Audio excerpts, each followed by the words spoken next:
avez déjà vécu une situation qui ne vous sort pas de la tête? Ouais. Par exemple, quelqu'un qui vous a insulté, ou même qui s'est moqué de vous, et vous, maintenant, cette expérience-là, pour vous, elle était dure.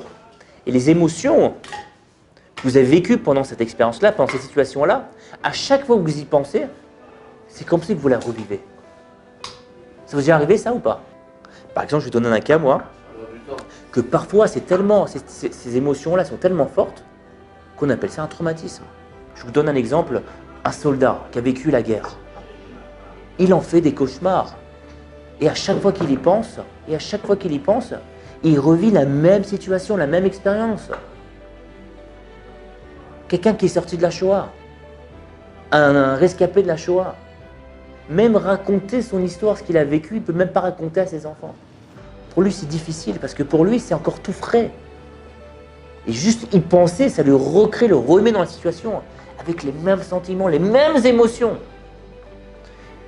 Comment ça se fait? Et qu'est-ce qu'on doit en tirer de ce message-là? Et comment est-ce qu'il y a une manière d'utiliser cette force-là qui est dans chacun d'entre nous et la véhiculer pour quelque chose de peut-être plus positif?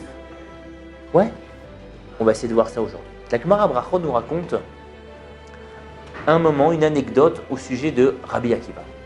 Vous savez que Rabbi Akiva a vécu à l'époque des Romains. Et à cette époque-là, il y a eu un décret qu'il était interdit d'étudier la Torah. Là-bas, pour information, c'est que Rabbi Akiva, malgré ce décret-là, il continuait à étudier la Torah et transmettre cette Torah-là. L'histoire continue et nous dit qu'il s'est fait attraper par les Romains. Et qu'est-ce que les Romains ont décidé? De condamner à mort Rabbi Akiva. Sauf qu'ils n'ont pas décidé de condamner à mort simplement Rabbi Akiva. Ils ont décrété qu'il mourra d'une mort atroce. C'est quoi? De peigner sa peau avec une brosse en fer, en métal, jusqu'à qu'il en perde la vie. La Gemara Brachot Samer Alev nous raconte cette péripétie-là, nous raconte ce passage-là dans l'histoire. Et nous dit qu'au moment où Rabbi Akiva est en train de souffrir, imaginez un petit peu la situation. Il est en train de réciter le schéma. Et ses élèves qui étaient autour disent « Mais c'est pas possible, comment un homme peut vivre autant de souffrance et arrive encore prendre sur soi le joug divin, prendre le Ol Malchut Shamaim, un point que même les anges se sont posés cette question-là. Et on dit à Hachem, c'est quoi? Zesraro, c'est ça son salaire de quelqu'un qui étudie la Torah toute la journée. Et même dans cette situation-là, il arrive encore à prendre sur soi le joug divin, le joug d'Akadosh Baruch Hu. Et là, Rabbi Akiva nous donne une réponse extraordinaire, merveilleuse. Il nous dit, toute sa vie, j'ai été mitztaher de réaliser ce qui est écrit dans le verset du schéma. Qu'est-ce qui est écrit dans le verset du schéma? Ve'ahavta et Hashem Elohecha bechol levavcha uvchol nafshecha uvchol modecha. Bechol nafshecha, c'est quoi? Tu aimeras Hashem de toute ton âme. Même si on t'enlève ton âme, tu dois aimer Akadosh Baruch. Il dit que maintenant, c'est le moment de réaliser ce verset-là. Je vais y renoncer. Alors là, il y a une question qui nous pose, mais comment Rabbi Akiva arrivait à ce niveau spirituel énorme?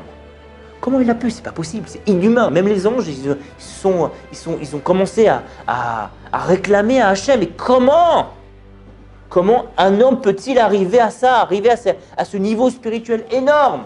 Eh bien, Rabbi Nachman min Breslev, dans son Likutei Moharan, nous donne la réponse. Il nous dit que quand Rabbi Akiva nous dit Ani mitztaher, j'étais mitztaher toute ma vie, j'ai peiné toute ma vie pour réaliser ce verset. Maintenant que je peux le réaliser, je vais y renoncer. Il faut le comprendre un peu différemment. Toute ma vie, j'ai été mitztaher. Toute ma vie, chaque fois que je récitais ce verset, je m'imaginais dans la souffrance, en train de vivre cette situation-là. Ça fait des années que je suis en train d'imaginer que je suis sur l'échafaud, qu'on est en train de me faire des supplices.